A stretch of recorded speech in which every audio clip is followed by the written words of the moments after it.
If your goal is to find a delicious chicken recipe to cook for dinner, you have succeeded. The tangy ranch flavor and the crispy brown cheese on this recipe are a winning combination that are sure to be appreciated by both adults and children. To cook this recipe, you will need these ingredients: 2 to 3 pounds of boneless, skinless chicken breast, about 4, approximately 2 teaspoons of Lowry seasoning salt, or other salt or seasoning salt as you prefer, 4 tablespoons of ranch dressing, 2 tablespoons of olive oil or butter or vegetable oil, 1 1/3 cups of shredded cheese, Mexican blend or your preference of another cheese, and the secret ingredient, about 1 teaspoon of McCormick's Montreal steak seasoning. Other supplies you will need are a large gallon-sized zip-top bag, a rolling pin or other heavy bludgeoning tool, aluminum foil, and a meat thermometer. Food safety warning. There are 2 safety concerns you should be aware of when cooking with chicken. First, the reason we want to use a meat thermometer is because in order to kill any harmful bacteria raw chicken may be carrying, the USDA recommends it be cooked until its internal temperature reaches 165 degrees Fahrenheit or 74 degrees Celsius. Eating chicken that is not fully cooked can make you extremely ill, so it's best to use a meat thermometer to be safe. You can pick these up very inexpensively online, at most grocery stores, or just about anywhere that sells kitchen supplies. Second, it is a good idea to wash your hands before you handle food, but always wash your hands with soap after handling raw chicken. Do not touch your other ingredients or your kitchen appliances until you have washed your hands, or you could be spreading harmful bacteria on everything you touch. I washed my hands after every step in this recipe until the chicken was fully cooked, and I encourage you to do the same. Step 1. Before cooking, beat and brine. First, to make cleanup easier, put your chicken pieces individually inside a zip-top bag and beat each piece into an even thickness using a rolling pin, heavy pan, or whatever heavy bludgeoning tool you have handy. If you leave the piece in the center of the bag, it will slide around a lot, so try to keep it in the corner to hold it still. To ensure even cooking, aim to get the chicken about a 1/2 inch to 3/4 of an inch in thickness. That's 1 to 2 centimeters in metric. The next step is brining, which is especially helpful with chicken breasts because it prevents them from drying out while cooking. But before we do it, one important note. Some chicken comes pre-brined. Don't double brine or you will have very salty chicken.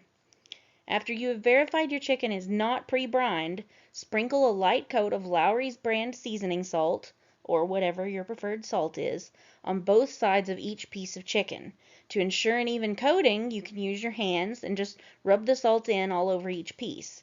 Then put them all back in the zip-top bag you just beat them in and place them in your refrigerator for 30 minutes to 2 hours. Step 2. Preheat your oven. Once your chicken has finished brining, set your oven to 400 degrees Fahrenheit or 200 degrees Celsius. Step 3. Brush. First, you can put down a sheet of foil, parchment paper, or a silicone cooking mat in the bottom of your pan to make cleanup easier when you're done. Then, pull each piece of chicken out of the zip-top bag and use a brush, the back of a spoon, or even just your own hands to spread a thin coat of olive oil or your chosen alternative on both sides of the chicken and then place them in your baking pan. It's okay if the chicken touches a little, but to cook evenly, try to lay each breast in the pan flat against the bottom and not touching more than it has to fit in your pan. After all the chicken is in the pan, use the same brush or spoon to spread out about 1 tablespoon each of ranch dressing on just the top of each breast. Give it a good coating. If you would prefer more or even less tangy ranch dressing flavor on your chicken, this amount can be adjusted to suit your preference.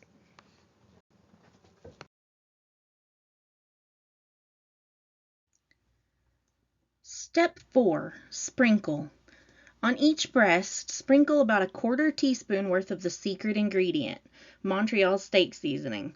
I know, it sounds crazy. It's steak seasoning, not chicken seasoning, but it's the magic secret ingredient that really makes this recipe something special.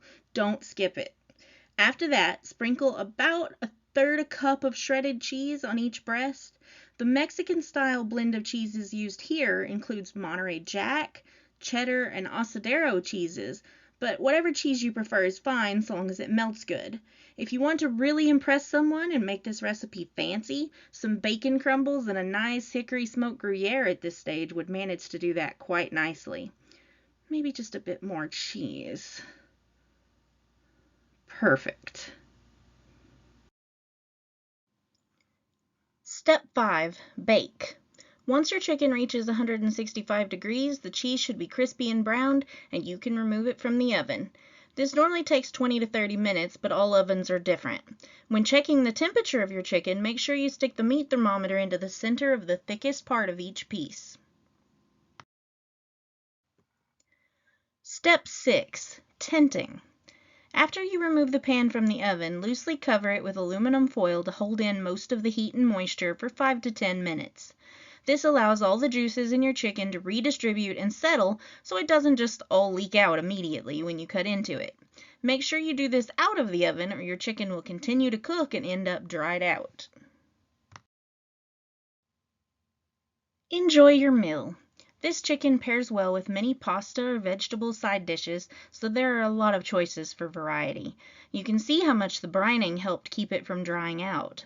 If you manage to have leftovers, you can use it cold or reheat it the next day to make a great topping for a salad, chicken wrap, or even just sliced up and used in a sandwich. The hard part is hiding it from everyone else until lunchtime. Feel free to leave me a comment when you try this recipe and let me know what you thought. I'd be happy to hear from you.